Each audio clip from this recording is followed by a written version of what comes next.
Okay. Hi, Shelley. Hi, Josh. How are you? I'm doing great. Thanks for joining me on the Explorer Poet podcast. Oh, I'm super honored to be here. Thank you so much for having me. Yeah, absolutely. Just so you know, I did read your book. I have it right here in front of me. Go as a River. Thank you. Amazing, fantastic book. As soon as I read it, I thought I've got to talk to Shelley Yeah. because there's a lot of depth there. It's like from an outside, maybe like an uninitiated perspective. It seems just like a simple story. It seems like a story that could be absolutely true, but I saw just so much symbology in the story and so much imagery that came out at me that I thought, wow, this is fantastic. And to be your debut novel as well, Yeah. just yeah, fantastic. Thank you. Thank you so much for reading it, and thank you for seeing those layers because I actually worked on this book really hard. The layers were very intentional. So Yeah. I know readers read it on a variety of levels, but I'm always really grateful to hear of someone who really dug in. So I appreciate that very much. Yeah, absolutely. And when I say it seems like a simple story, that's not it's like this simplicity comes at the end of a lot of complexity and a lot of work. And I could tell just by reading it that you put in a lot of work. Thank you. Yeah. Thank you. To kick this off, I want to actually read from the quote on your jacket on the book, and it Okay. says, "This stunning debut explores what it means to lead your life as if it were a river, gathering and flowing, finding a way forward, even when the river is dammed." And so, to kick off this conversation, I just wanted to ask you about, or just get your thoughts on rivers and flowing waters. Oh my God. Where does that come from, and what does it speak to you, or how does it speak to you? Oh gosh, it speaks to me in so many different ways. Rivers, the life force of the river. I'm a fifth generation Coloradoan, so I have deep, deep roots in my homeland and in the land itself. And I live every day of my life at 9,000 feet elevation, high in the Colorado Rockies on the western slope. And landscape, wilderness, appreciation of the natural world has really defined my life. And I'm so grateful for that. I'm so grateful I was raised that way by parents and family who really valued wild landscapes and had me out in it since I was a little kid my entire life. I don't ever remember a time that we weren't out, in it, in a meaningful way, hiking and climbing mountains and camping and skiing and valuing it, loving the natural world. So I've really formed my life very intentionally to make sure that I'm surrounded by that beauty and that wisdom. um, Part of that has been really admiring and studying wild rivers. In the American West is very dry. Water is a constant issue in the American West. But I happen to live in the Gunnison Valley, where the most of the novel is set. Actually, my homeland here in the Gunnison Valley is rich with water, and we have tributaries and streams and rivers and headwaters. It's a headwaters. The Gunnison is just down from my house, which is flows right into the Colorado River. And I've just really always deeply, deeply valued wild rivers and everything that they can teach us. So that emerged as one of the dominant themes of my book. The Gunnison River figures so prominently in the book. It's almost a character in and of itself. The Yeah. North Fork River and the Animas Rivers here in Colorado also are prominently in feature prominently in the book. And I think with the title and with that development of the idea of everything that rivers can teach us, what I was really going for is what you alluded to there. What's printed on the jacket cover is the idea that rivers find a way to move forward. The flow of a river, it gathers and it nurtures along the way. I think that's a really powerful metaphor for the way that our lives move. We gather ourselves little by little, we nurture along the way, but also we find a way to move around obstacle, up and over or around or carving new banks when necessary. A river finds a way to move forward. And in difficult times, I have found that incredibly powerful as a metaphor for the strength that all of us hold inside of us. So the idea of go as a river, the main character of my novel, really her entire journey throughout the course of the novel is to figure out for herself, what does it mean to be able to go as a river? And I've pondered that quite a bit in my own life as well. Yeah, awesome. Yeah, when I think about the river, first of all, I think the the connection between what you're saying, the way a river continues to flow, it's life is this thing, like Robert Frost says, the one thing I've learned about life is that it keeps going. And Yeah. if you can't find a way to keep flowing, to keep finding that course, life can become very stagnant. You turn into this muddy pool or something, and you have to keep that freshness going by continuing to move forward. But then also, I don't want to give too much away about your book because I want people to go read it. But the idea of your main character, Victoria, and the everything she knows in this river, and how this river, it's almost religious in a sense, because Yeah. her entire life kind of goes through a sort of baptism with Yeah. this river, and then she has to move elsewhere and reemerge as this other person. She has to find herself there, Yeah. and there's so much that gets washed away, but so much that she takes with her moving forward. Yeah. Oh, I really love that. I love that image of the baptism, the idea of the baptism. Water figures so prominently in the mythologies of our culture, in the mythologies of all cultures. Actually, water is so essential to all of life. If you even think about the concept of the baptism, all what is rooted in water and respect and reverence for water across cultures. It's really fascinating to me.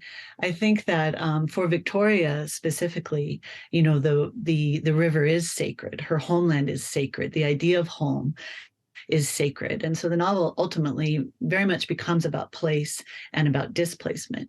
It Right. becomes about loss and what can and cannot be reclaimed in the face of loss, especially in the face of displacement.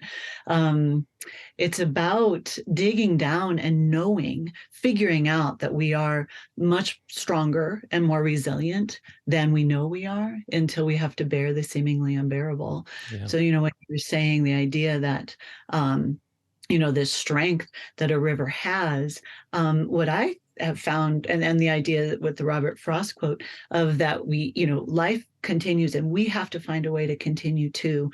I think that really embodying that, really believing that is maybe it can be so empowering, and it might be exactly the message that a lot of people need at this sort of rather complicated moment in human Right. history. We live in troubled times, and I think our souls are a little troubled. I hope my novel turns people toward the natural world and all that it can teach us, both reverence for the natural world, but also, humbling and instructive that it can be. I hope that people can tap into a little bit of what Victoria discovers, and certainly what I know in my own life, that within the lessons of the natural world, we can bolster ourselves, we can connect, we can find something that's authentic in this Right. age of agony and pain. And so I hope that idea of we are stronger and more resilient than we know we are, and that we can find that strength when we really need it. That is the metaphor of the river. And I hope that resonates with readers and empowers them to, go forward and be their best selves, no matter what challenge comes our way. Yeah, absolutely. And oftentimes those challenges they're kind of constructed of our own environment. For example, in the book, and also it seems in your own life, there's a lot of you say there's a lot of connection with nature, going into nature, and you find refreshment, you find renewal. I don't know, maybe you can share this real quick, and then I can go on. But in the book, it doesn't seem like her family is all that religious, but you can see a very strong Judeo-Christian kind of environment, Yeah. this settling kind of environment that precludes outside ideas, outside characters. Yeah. And Yeah. I'm just curious if you grew up in a world like that, if you grew up in a world full of religious kind of structure, or were you just more in the general culture of the times? Not religious structure specifically had an influence on my life, but I think that I've always been really, really fascinated about how reality is constructed. Yeah. The inherent biases of any given culture, how we're formed to have certain ideas about certain things. And I was a teacher for almost 30 years before I took early retirement to try to get this book. One of the things I always love to explore with my students is the idea of, that which we feel that we know, like, how do we know what we quote unquote know? It's really a beautiful thing to compare knowledge in one culture up against knowledge in another culture and see how vastly different worldviews can be. Anything that unpacks our assumptions about the world, especially if they've been sort of more programmed into us, as opposed to us seeking them ourselves with our own critical mind and our own critical thinking skills. I always find that really fertile ground for both spiritual and intellectual engagement of why do we think this way about this particular thing culturally. Those inherited biases are always worth questioning. And so I have some characters in my novel who have inherited biases around religion, inherited biases around the proper way, certainly inherited biases around the land and our relationship to the land and cultural notions of progress. And then unfortunately, also, I couldn't shy away from inherited biases, inherited racism, the idea of the cultural construction of race, the cultural construction of hierarchy of human beings. Some people sort of blindly inherit that and believe that there is a correctness and a reality to that. And I wanted to unpack that a little bit in the book as well. Primarily around the indigenous experience on the western slope of Colorado, to the degree that I was able to represent it as a white woman. But more than anything, I appreciate your question, because I think that all of those notions of reality are so deeply complex. And it's only when we really pause and have the courage, in a way, to examine our own assumptions about the world, do we understand how deeply complex they are. And I would hope that we would then come out of that examination with a lot more generosity and a lot more kindness and a lot more awareness of other people's experience of reality and of existence. So I think that I was raised to question. I was raised to have a tremendous amount of reverence for other human beings and other cultures and for the natural world. And I'm really, really grateful to my parents and my family for that, because I felt like I see my own university students really struggle with that around that age when I have them in my classroom. And I certainly did to a degree, but I think I came into young adulthood a pretty free thinker because I was encouraged to be so as a child from my family. And I am deeply, deeply grateful for that. Yeah, I think you said it right, where if you have that freedom and you actually exercise it, where you think about the things you think about or the things that Yeah. you accept. Think about the things you think about. Yeah. Yeah, you naturally begin to give other people a little bit more, maybe a little bit more of a break for the things that they think about, because you can see, oh, maybe they're not thinking about it. They're Yeah. just kind of accepting it. When I was from my background, my growing up, I grew up in a world that was very structured. The rules were very important, and we were never encouraged to question anything. And so when I read the book, I could see that she's coming up against this thing. There's like this idea of this is how the world is. And everybody's supposed, like, this is a stage and we're all supposed to play our roles on the stage. And going back to this idea of the river and also nature, her escape into nature and what it taught her, what it helped her become. I read a lot of Carl Jung, and I don't know if you've read any Carl Jung, but he talks a lot about the unconscious. And there's this process of growing up, of becoming ourselves, where we have to go in, like we have to dissolve into the unconscious again. And again, going back to water, the water represents this unconscious. It's this undifferentiated mass, and anything is possible. And so the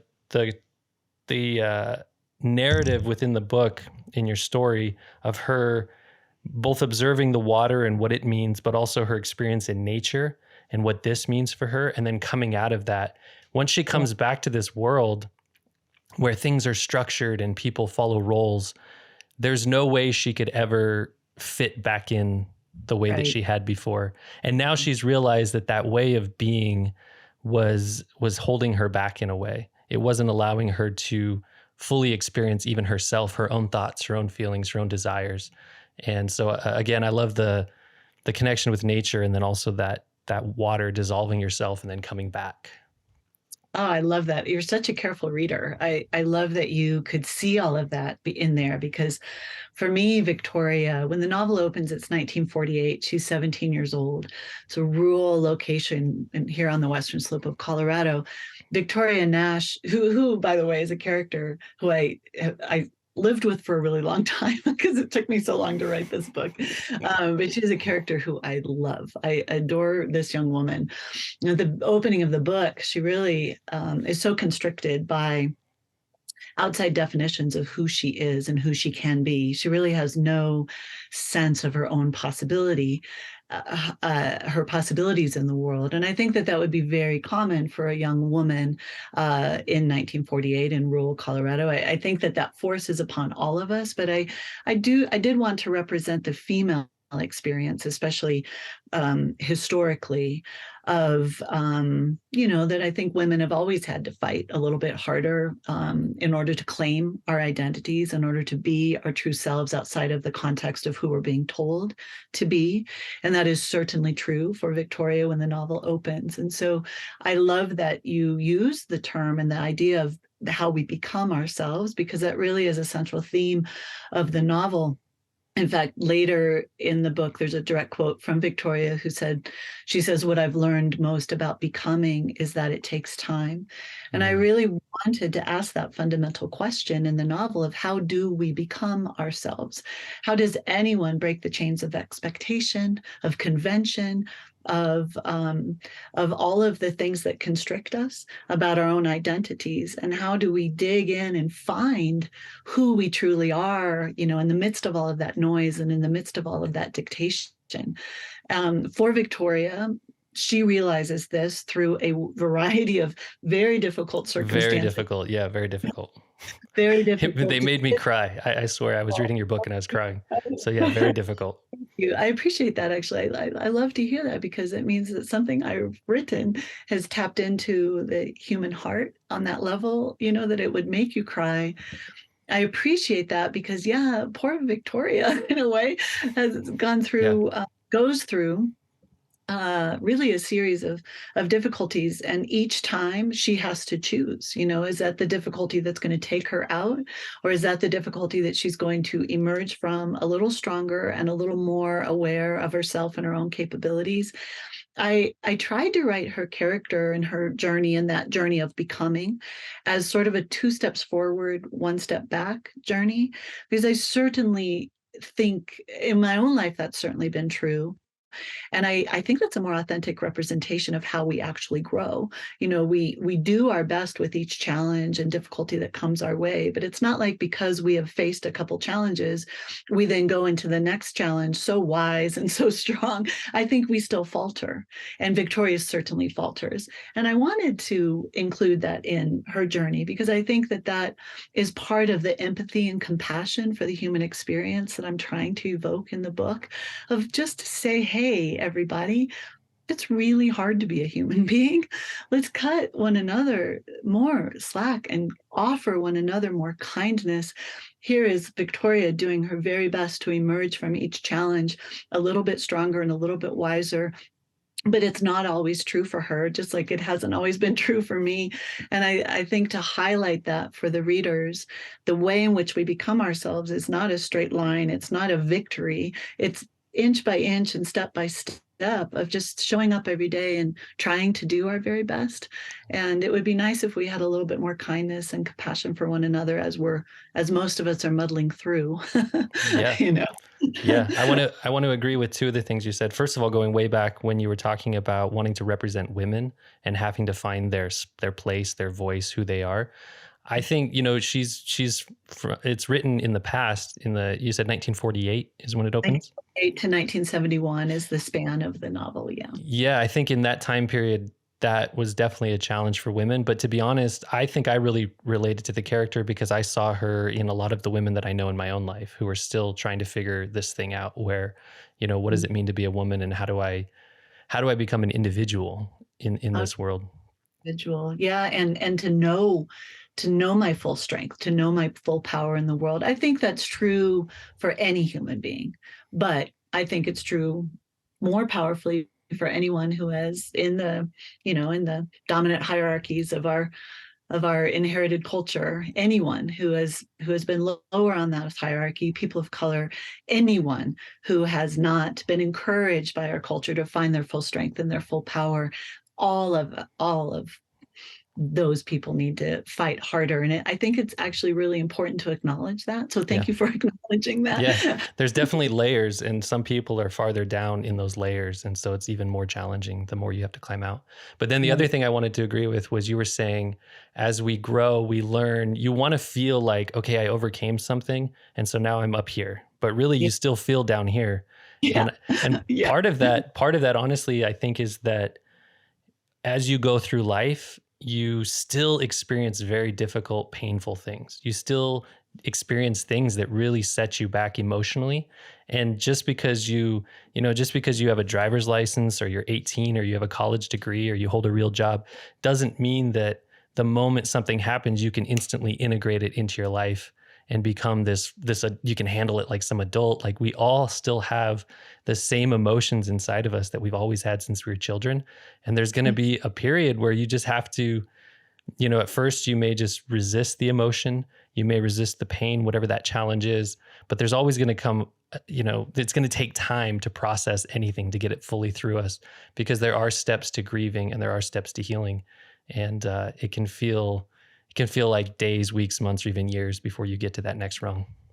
Oh, for sure. And there's really no overcoming it. I mean, I think in response to that, I would say a couple things. And one is I think we do one another a great service by admitting and saying openly and clearly exactly what you said, because it creates that generosity both to self and to others, which I think is really crucial.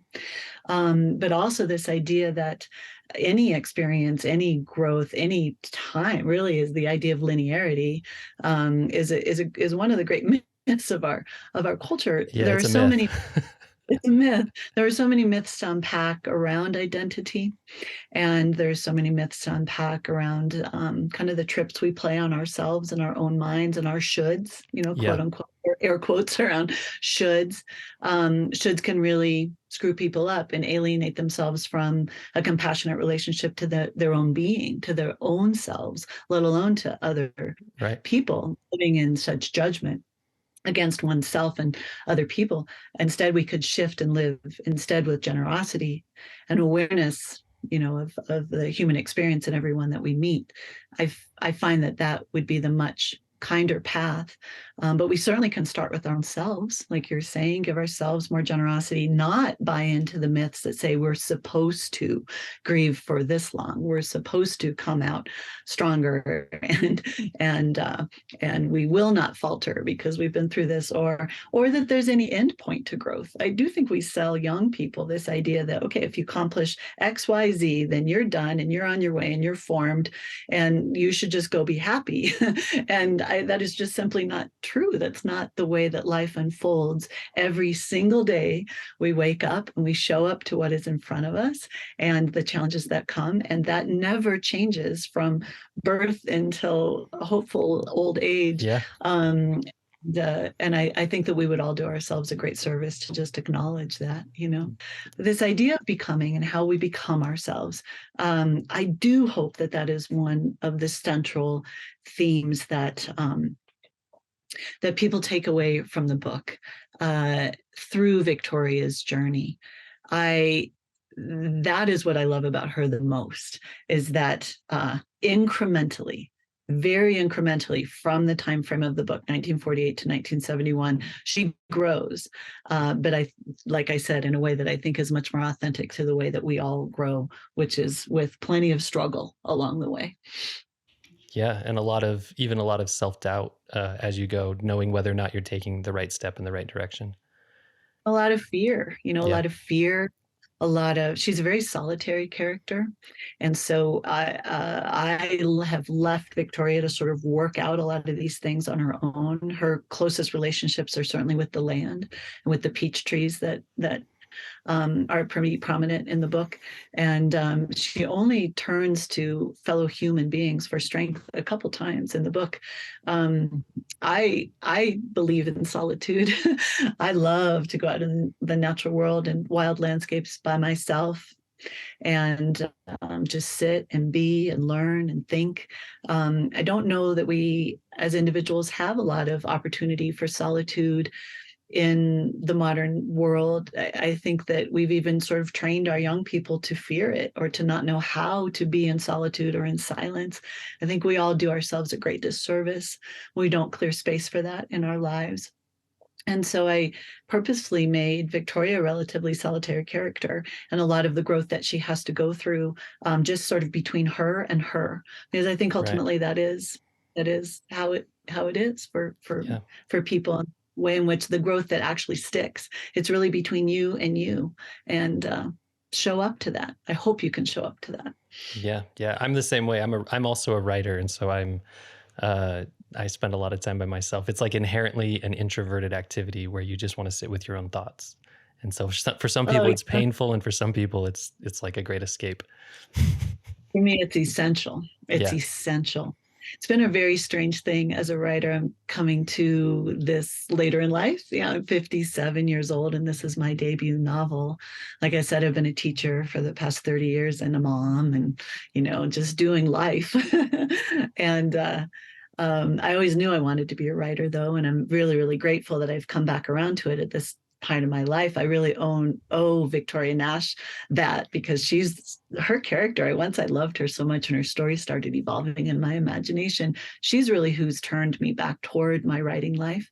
But here I am in it thinking, wow, for the first time in my life, I can focus on that solitary part of myself. I can focus on the silence and the deep creativity that comes with wanting to tell stories. And yet my book has been very unexpectedly a hit all over the world. So Darn. here we are. Shoot. There goes your It's solitude. it's such a funny thing, because I would be insane to be unhappy about that. Of Right. course, it's an author's dream. It's a great problem to have, because what I know, primarily the reason that's a dream, is I know that Victoria's story, which I hold so deeply in my heart, is touching as many people as possible. I never imagined it would touch this many hearts and this many people would love it. And so that's a wonderful, wonderful thing. But it's a very strange thing as an author to be both people, to be Right. the very, very solitary, creative person that needs that silence, and also now for me, this very public self that I've never, on a level that I've never had to experience before. Two very different people trying to exist at the same time in my Right. being. It's a very new experience for me. Yeah. Again, I'm just getting up every day and doing my best with it. Take it But one day at a time. one day at a time, Yeah. with a ton of gratitude, Yeah. Yeah. Yeah. for sure. Yeah, but I mean, my story aside, I think it's difficult for anybody to clear that creative space in one's life. We all have to have our jobs. We all have to be in the world. We can't just, like, we have this sort of imagined idea of the poet or the writer who just sort of like gets to recluse in solitude and write genius things. But that is not the reality for most people. That's why I'm publishing my first novel at 57 years Right. old. And I'm teaching full time and raising my kids. I didn't have time to tap into my creativity. Some people maybe do that better than I, but I don't. And I've been hoping that my story and my journey as a writer is inspiring to other writers, in that I have been one of those people that had to have a full-time job and had to Yeah. figure it out and had to stay committed to a story. It took me about 12 years to write Go as a River. Wow. Chip away at it little by little by little. And the thing I'm actually most proud of in that journey is that I never gave up on it, because I Yeah. had plenty of opportunities to do so, because I was literally just fitting it in the margins of my life. But I hope that reminds other creative people. I mean, I think everyone's creative on some level, but people who deeply want to create, that it's the rare person who can completely clear their life for that creativity, and that you do have to just fit it in. But I would really, really encourage everybody to continue to believe in that aspect of yourself, and to believe that that writing matters, or that art that you want to create matters, and to stick with it no Yeah. matter the circumstances. Yeah. Yeah. Yeah. I certainly went through that for a long period of my life where I was in the corporate world. I was an accountant. I was in like finance and operations. And I went that route because it was safe and there was money Yeah. and I could provide. Because especially growing up in the religious world I grew up in, I had this idea of what life was supposed to be. And a big part of that was being a husband and father. And so I went and became a husband and father. And there's no regret there. But at the same time, that's just added responsibility, where you have this thing in the back of your head telling you you're supposed to be doing a thing. And it goes Yeah. contrary to what everything the world is telling you you're supposed to do. And you have to figure out how to create, how to find the time to create, because this is one thing. There's a bunch of there's some more symbology and actually some characters that I wanted to talk to you about. But given the topic we're on right now, I wanted to talk to you about the act of creation, as you create this physical object, this book, this story, but what it's actually doing is probably recreating you or helping you become this person. And so I wanted to ask you, well, there's a couple of quotes. The first one is, this is a quote from a guy named Paulo Coelho.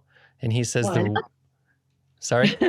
I love him. Okay. He says, the reward of our work is not what we get, but what we become. Mm-hmm. And then from your own book at the very front, you have a quote from Annie Dillard that says, at a certain point, you say to the woods, to the sea, to the mountains, the world, now I am ready. Yeah, totally. So in writing this book, your debut novel, you waited for years. You worked on it for 12 years, but you never gave up. In working on this book, what did you learn about yourself, and what did you find about yourself, and how did you become something new? Yeah. Well, great and deep question. I will have to narrow that down, because I probably have a multitude of answers for that question. But one thing that I think about when I look back on the process of writing this novel, because honestly, it feels a little bit like a blur. So I was so busy just living my life and doing my things, and how I fit it in, how I finished it. Sometimes I'm like, I don't even know how I did that, but I think that it was coming from the entire story, and the whole drive to finish it and to write it and engage with it came from a deeply, deeply authentic place inside of myself, a place that believes that stories matter, a place that had something to say, a place that believes that language matters, and the careful construction of every single sentence in this book. Like, I read a lot of poetry. I deeply, deeply admire and love beautiful words and well-chosen words. And so one of the reasons I think it took me so long was the commitment to craft and language throughout the course of this book. So these were all choices that I made creatively, that really were coming from such a deeply authentic place inside of myself. And it's actually a little piece of advice that I have for other writers, is that to really tap into, get out of those quote unquote supposed tos that you and I are talking about. We have a lot of, cultural mythology around the artist and the writer, or even a book, or what it's supposed to mean to you, the sales and the bestseller lists and all of those things. None of those things ultimately matter in comparison to the authenticity of the story that you want to tell, the authenticity of your voice that you want to put out into the world. And so if I were to sort of nail down one essential part of what this journey meant to me personally, I think it would be really discovering that and honoring that in the process of writing this book. In those 12 years, I personally suffered a lot. Actually, I had a very tragic death in my family. I had a lot of loss. My husband had a horrible brain injury. I had a terrible illness that took me years to recover from. Was raising my kids. The world was a bit of a mess. I grew personally so much in those years that I was writing this book, and I became a deeper, richer human being for that growth and that aging. And Victoria's character then became deeper and richer, and the story became deeper and richer. The thematic concerns of the book became deeper and richer along the way. So we kind of evolved together. That Annie Dillard quote you mentioned, the idea that now I am ready. Now I was so ready to finally write the book that I think I had wanted to write since I was very young. But I could not have written this book, no way, when I was in my 20s. I just didn't personally have the awareness, the depth, the wisdom, the experience to say what I ended up saying in this book. So Right. journey, that parallel journey, I end up looking back on it and knowing that it was all just perfect. It was correct for me. It was correct for the book. And I think it's just for me a very human thing to say, of that, you just do the best you can. And that's all I did every day through those challenges and every day writing this book. So I think those are probably the most valuable lessons that I will come away from, both as a writer and as a human, after engaging in the process of writing this novel.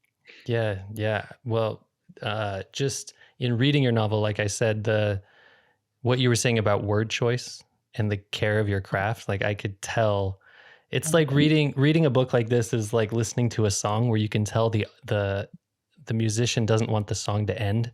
So they just keep, adding here and there. How can we, morph this more? It's like this beautiful thing where, Thank you. yeah, you really feel it. And Thank you. then I just had this thought as you were talking, but because I think a lot about the first artistic creation people produce, like the first piece of art, the first piece of writing, music, painting, sculpture, whatever it is. It's if you really do that thing you're talking about, where you tune out the noise and you stop thinking about bestseller lists, you stop thinking about all of the, everything basically that you're going through now. Yeah. Just put that out and just focus on what you're doing. You can't help but have the truth kind of bubble up from your unconscious. Yes. Yes. And in a way, I've said this before on the podcast, but I think about ego versus unconscious. All creative acts are this pairing of a masculine and a feminine side. Mm. And in all of life, creativity or creation comes from this pairing of these two forces. And from an artistic perspective, the objective of the masculine energy is to force you to sit down and write. Yes, it's to get it into the world. Action, right? Yeah, Action. that action. But once the creative process is initiated, the masculine actually needs to step away. Just like in the gestation of an embryo, the feminine takes over. Love that. Yeah. And the feminine is that unconscious kind of collective where everything is just there. Yeah. And so I agree. The creator, the life force, the force, right? That creates. It's a very intangible and yet very essential thing. Yeah, and it's that masculine energy's job to then just kind of protect that process. Interesting. And it's a really interesting framing of the idea of, because it is, all of creation is that interplay, and I think that for me, when I talk about going out into the natural world, for me, that those essential qualities of existence pared down to its most essential and its most basic and its most eternal, I guess, which is also a reflection of what you're saying. Like when you can pull back any lens and tap into something eternal and essential to being, you're much more able to transcend those that cultural noise, that we were speaking of earlier, or those worries, or those fears, or those supposed tos, or those definitions that restrain us or hold us back. I do think that's where good art comes from. I do think that's where good writing comes from. For me, it's actually how I climb mountains as well. Like the idea of showing up with the deepest level of humility, You can approach creativity or mountain climbing or anything else with the idea that I'm going to conquer this, or you can approach it with this idea of I'm going to stand before this with my deepest humble heart and my deepest vulnerability. It's incredibly vulnerable to love. It's incredibly vulnerable to create.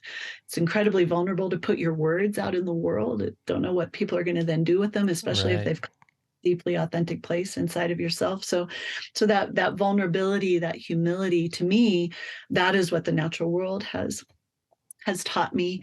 There's a quote by a Norwegian eco-philosopher named Arne Næss, who that I love so much. The quote, it says, the closer the smaller we come to feel compared to the mountain, the closer we come to participating in its greatness. So the smaller we come to feel compared to the mountain, the closer we come to participating in its greatness. To me, there's a humility there that can extend well beyond our relationship to the natural world, but to our creativity, to our approach to existence. That idea, not smallness in a self-deprecating way, but smallness in a reality check sort of a way, where you pull back the lens on the vastness of existence. And it teaches us so much about what to worry about and what not to worry about, what to embrace and what to let go, where to put our limited energies in life. We have this little brief moment to be a human on the planet Earth, where all of our lives are this very brief moment.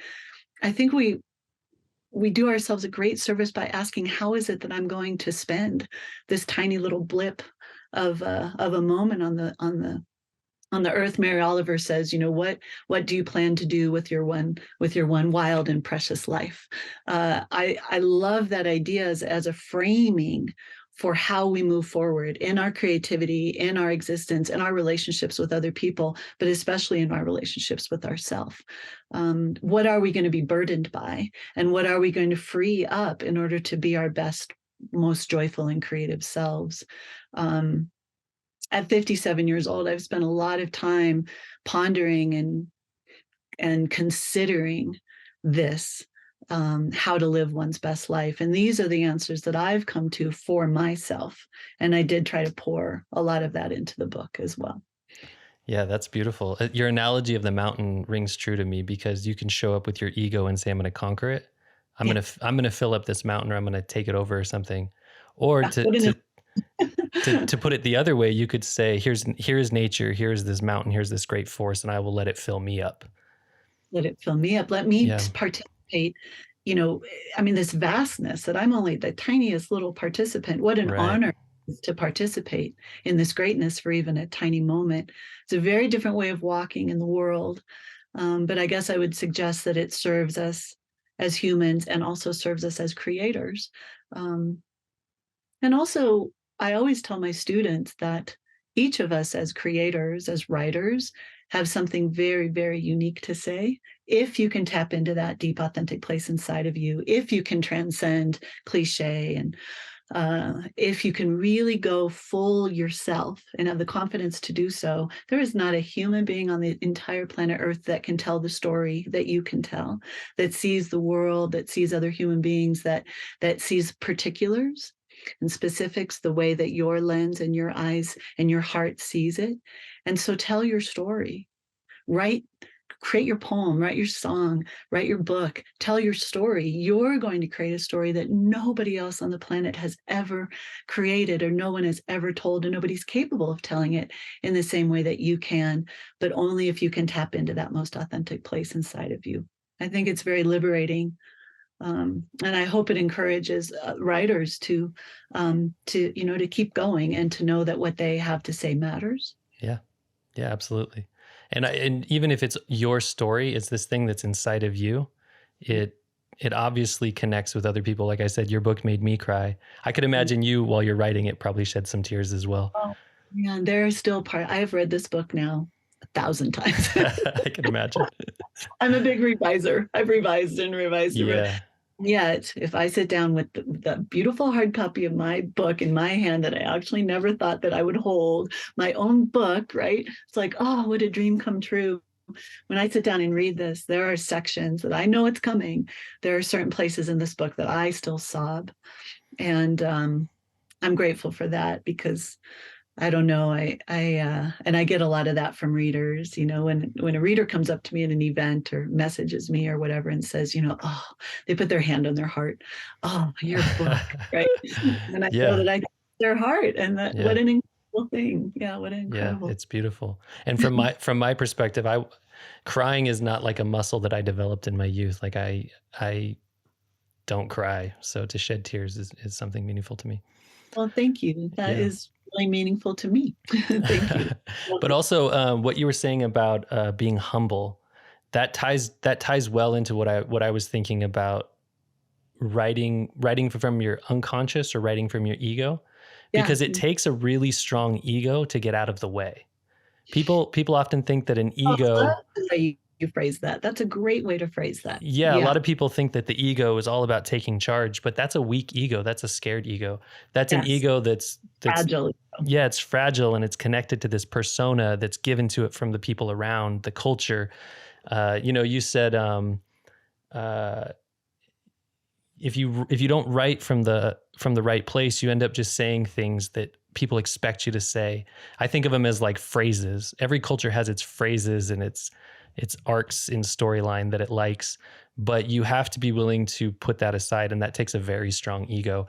And for me personally, I didn't start writing until the last few years. It took me a long time. I'm almost 40, and it took you into your 50s to publish your first book. It takes a long time to Yes. develop an ego that's strong enough to get out of the way for some Oh, people.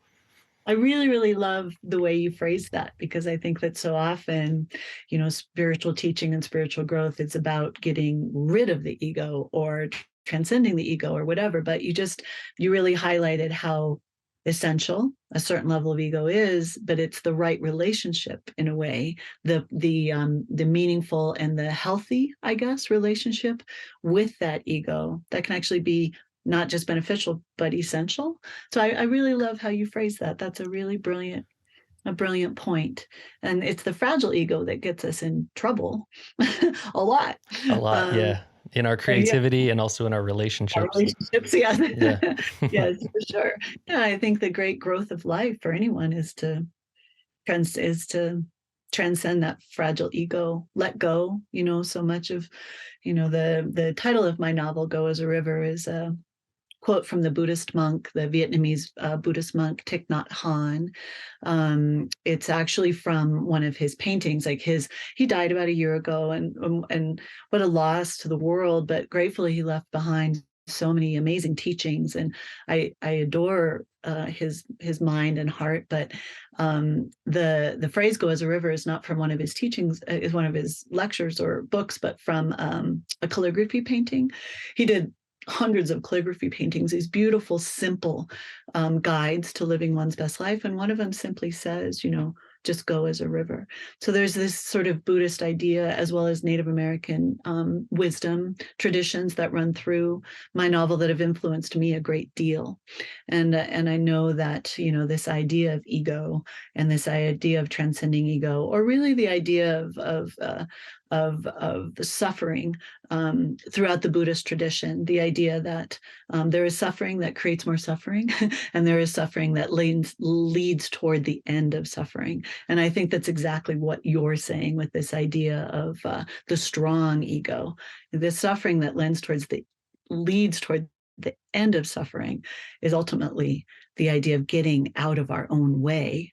And That's that right. monkey is always playing trips on ourselves and telling us feel bad about this, or worry about this, or have anxiety about this, or let this hurt your feelings, whatever it is. It's about transcendence to something that's so much more fundamental.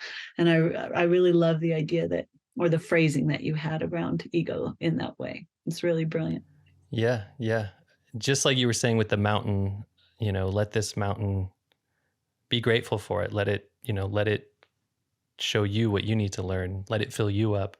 A Yes. river's the same symbol, like the same symbology of the river's just going to flow where it flows. Let it take you. Let it show you where to go. Let it take you, the letting go of that. I didn't know that that was going to be a metaphor for my entire publishing journey. That I had to go as a river. I had to just let it flow, let it evolve, let it be. Right. One thing that I've been thinking a lot about, is Blue Mesa Reservoir that is the historical backdrop for my book, The Creation of Blue Mesa Reservoir, the damming of the wild Gunnison River. It's just down, the highway from where I live.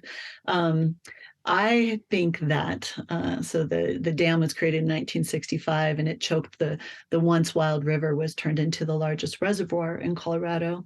So there's a large dam that all of us have to drive through constantly, and it's this beautiful, beautiful lake if you didn't know the history behind it.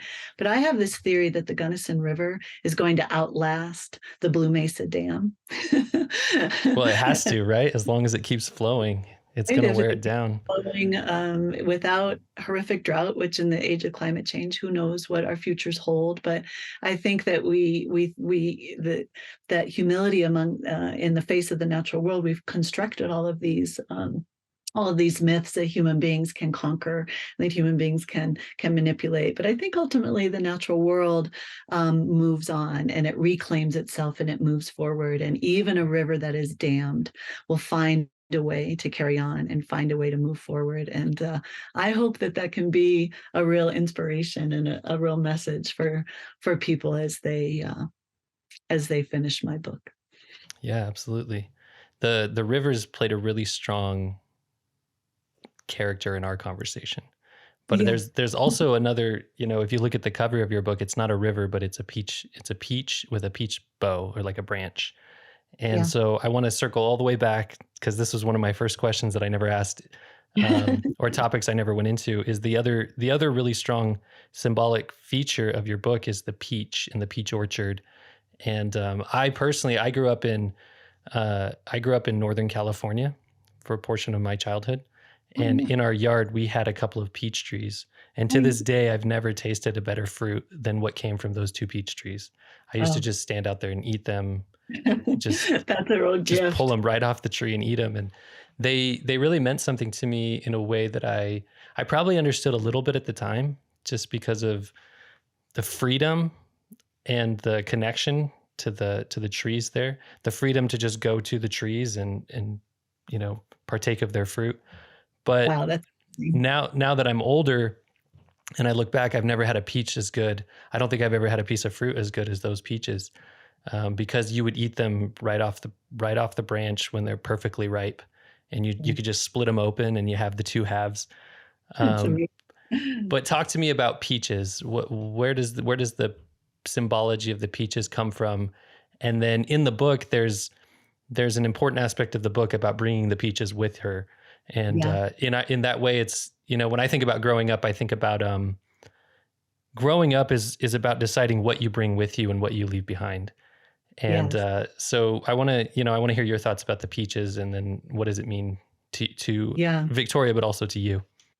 Yeah, yeah. The peaches, the symbolism of the peaches was very, again, like the river, very consciously constructed in the novel on my part. And yet I was still, when my publishers here in the United States chose the peach for the cover, I was really surprised based on the title of the book. And the novel is being published, shockingly, all over the world. And publishing houses all over the world can choose their own cover. So some have chosen the river on the cover, some have chosen the peach. But when Spiegel and Grau, my US publishers, chose the peach, is when I really realized the power of the symbology, as you say, in the novel. It's there very intentionally, but I didn't realize that it was going to resonate quite so strongly with the readers until my editors explained that to me. Honestly, I get the question a lot in book events of, "Do you really grow peaches in Colorado?"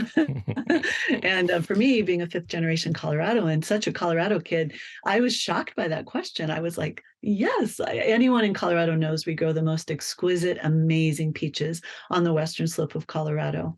But what I learned, what I've kind of always known, but what I learned more during the research of this book is that it's incredibly difficult to grow a peach in the arid, high elevations of Colorado, because they're so susceptible. Our temperature variations are so wildly unpredictable, and peach blossoms and peaches are so susceptible to frost.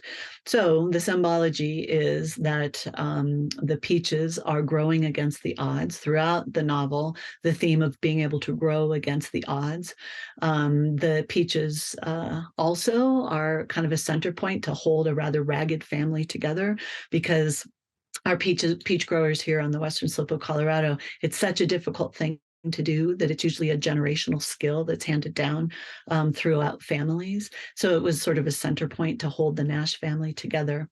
As you mentioned, the idea of transplantation, the peaches become a symbol of resilience in new soil, the ability to pick yourself up and move, transplant yourself, let go of your homeland. Can you start over?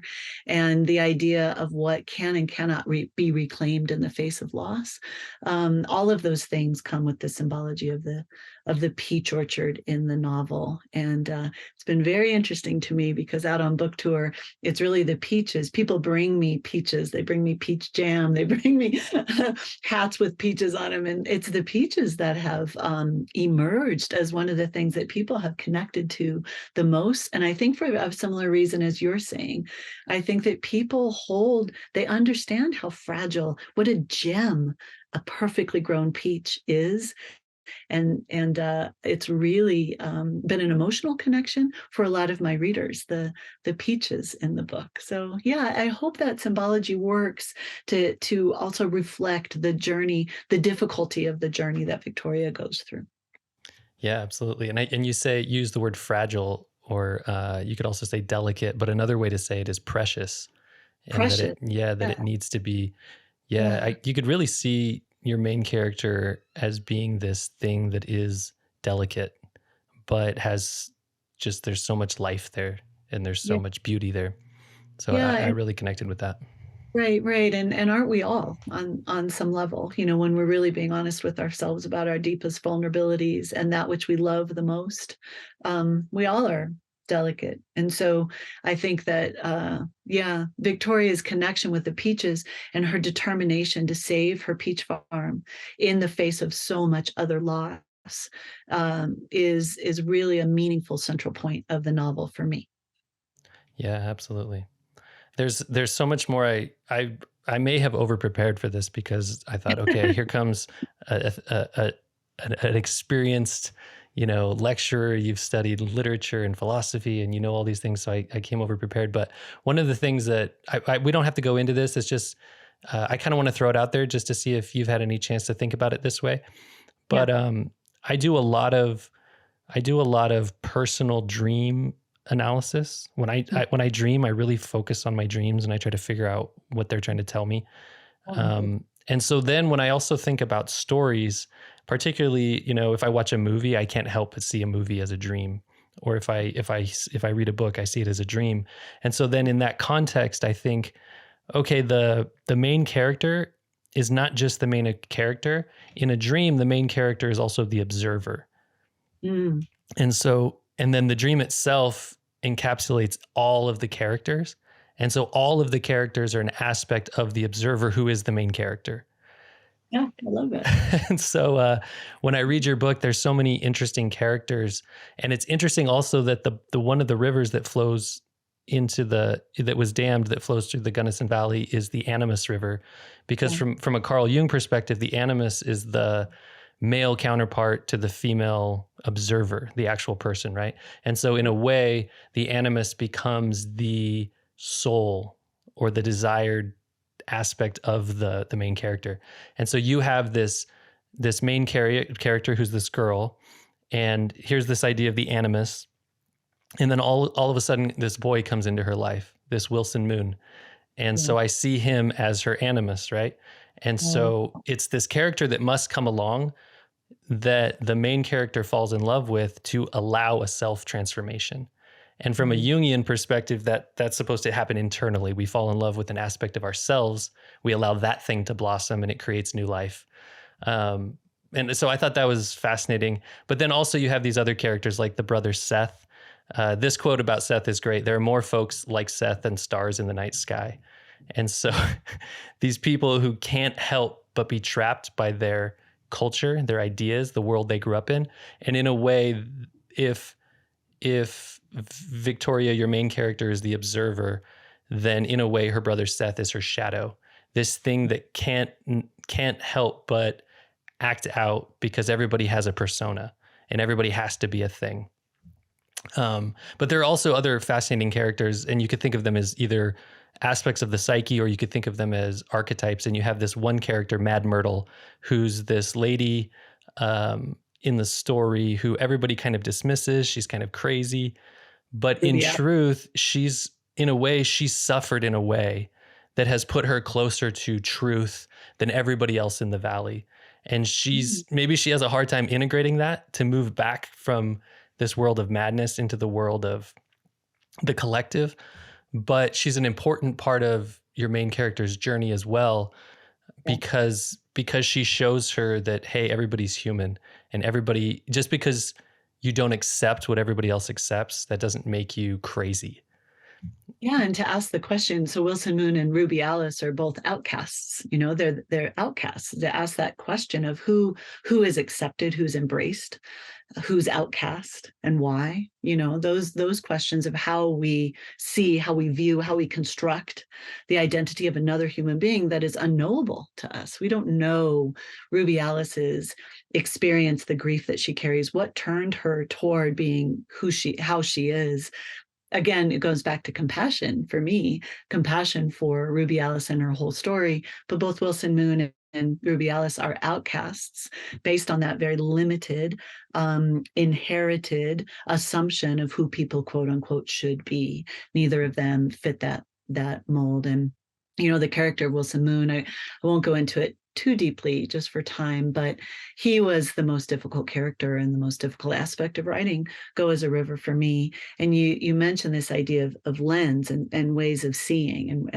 And for me, Wilson Moon's character was essential to include the Indigenous experience, because obviously well before the displacement of the predominantly white farmers and ranchers of the town of Iola, which is under Blue Mesa Reservoir, was the Indigenous population of the western slope of Colorado. So under that reservoir is layers and layers of displacement. I needed to tap into that because it would be so disrespectful to ignore that story. And yet it wasn't necessarily my story to tell Wilson Moon's full story. And so we don't know a lot about Wilson Moon, primarily because I chose lens. And I think this is true for every writer. We have to choose point of view. We have to know what can and cannot be said, what can and cannot be seen, and what can and cannot be included in a narrative. So I chose to see Wilson Moon only through Victoria's lens, because that was a lens that I felt that I could own authentically. And so these are all these layers of decisions we have to make. But I then wanted to portray both Wilson Moon and Ruby Alice as compassionately as possible, unpack some of those characters like Seth, who's just an open racist, but you have to ask why. Why would a young man of that age already have inherited those horrific biases? I hope my novel encourages reader to ask why, not to tell them what to think, but to lay a lot of complexity of being human in front of them, and to say,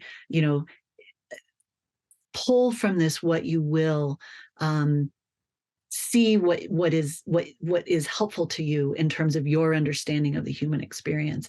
I hope that these various characters, and I appreciate your reading and bringing up some of these other characters, because each one of them was constructed really carefully around these thematic concerns of how can we even know another human being, and why is it that we believe certain things about others when they are absolutely not true. Thank you for your analysis. Like I said, you're an excellent reader. Well, really I just do what I enjoy, and that's what I enjoy. So, and I think you did a fantastic job through that lens, because, for one, again, drawing back to this idea of the unconscious speaking through you, the idea of Wilson Moon being somebody from a Native American tribe these are people who were on the land in a much older time, in a much more primitive time. And in a much again, more profound way, like a deeper right. connection to the land that even those of us in our culture who think we're connected to the land really can't even conceive of, like a Yeah. deep connection. Yeah. Yeah. And in a way from, I don't know if you did this intentionally or not, but it speaks to the unconscious as well. This thing that was this, these people that existed a long, long time ago that are still speaking to us. And I think you did a great job of not making it about him and Yeah. not overstepping like the idea of what you're going to share. I thought you did a great job. Thank you. That was really important to me. And, I've spent quite a bit of time on various Native American Native American nations, working and learning. And one of the questions I've often asked, because I teach a lot of Native American philosophy and reality structures in my classroom, I've talked with a lot of elders and said, what would you please tell me how to teach this? What would you like me to say? And the most common answer that I've gotten in my lifetime is, please tell them that we are still here. And I've loved the idea to bring to the contemporary consciousness that the indigenous experience is not something that happened only in the past. That wisdom tradition is still, and the humans who have lived that, and the history, that deep and complex and painful and beautiful tradition of who they are still here. They're still here, and thus I wanted to include that in the most respectful way possible, while at the same time not shying away from the realities of the horrors of racism. It's a very, very complicated thing to do for any writer, but I did put a lot of thought and intention to how I represented. Yeah, Very absolutely. difficult. Yeah. Well, Shelley, I could talk to you all day about this stuff, but I should let you go. I want to leave you with this quote. There's an author that I really like, Karen Armstrong, who's kind of a religious historian. And since we touched on spiritual or religious themes a few times, there's this idea that and you hear this from Carl Jung, you hear it from Joseph Campbell, but there's this idea that the modern interpreter of myth, the modern provider of myth, is no longer the shaman or the priest or the religious prophet, but actually the artist and the novelist. Oh, wouldn't that be nice? Because I feel like it's media. Yeah, I feel like there are in this it's world there are definitely magicians and there are sorcerers, and I would yes, say you're on the light side. but I But love the idea that it could be the artists and the poets yeah. and the writers and the yes. I will go. I love that. Let's just go with that. So Karen Armstrong, she says, if it is written and read with serious attention, a novel like a myth or any great work of art can become an initiation that helps us to make a painful rite of passage from one phase of life, one state of mind to another. A novel like a myth teaches us to see the world differently. It shows us how to look into our own hearts and to see our world from a perspective that goes beyond our own self-interest. If professional religious leaders cannot instruct us in mythical lore, our artists and our creative writers can perhaps step into this priestly role and bring fresh insight to our lost and damaged world. Wow. And I think that's what you're doing, Shelley. So thank you so much. My God. Thank you so much. Josh, that is beautiful. That's going to make me cry. Before we wrap up, where can people find you? Where can they get your book? And if you're still out there on any kind of tour promoting it, where can they even see you in person? Yeah. Okay. Thank you for that. ShelleyRead.com is my website. And on there is my where upcoming events, I guess I would call it. I've been on constant book tour since about March 1st. I think I've had 70 events and all over. My novel's being translated into 32 languages. It's currently being sold in 40 countries or something all over the world. You can find it absolutely everywhere. And I am, for the first time in my entire life, also on social media, on Instagram at shelleyread.author. And I think those are all the answers to your questions. But I do love meeting my readers at events. So I have some book festivals and whatnot coming up. So anyone who's listening, I always love to meet you. But thank you for the wonderful conversation, Josh. Thank you for the incredible kindness. Thank you for this podcast that you're doing, I went through it and listened to it in preparation to sit and chat with you today, and I am astounded at the breadth and the depth and the creativity that is feeding this podcast. This is a very unique approach to conversation and the types of people that you have on. And I think that is absolutely crucial dialogue for the modern world. So I thank you for having me, and also for the work that you're doing through this podcast. Well, thank you. That's very nice. I mean, it's honestly, it's fun because this is what I Yeah. enjoy. So I appreciate it. Thank you so much. And let's talk again. We're talking about these heavy themes, but I guess we all should remind ourselves that life and our creativity should also be joyful and fun. Very That's right. good. Yeah. Good to end on. Okay. Well, thank you, Shelley. Thank you, Josh. Bye.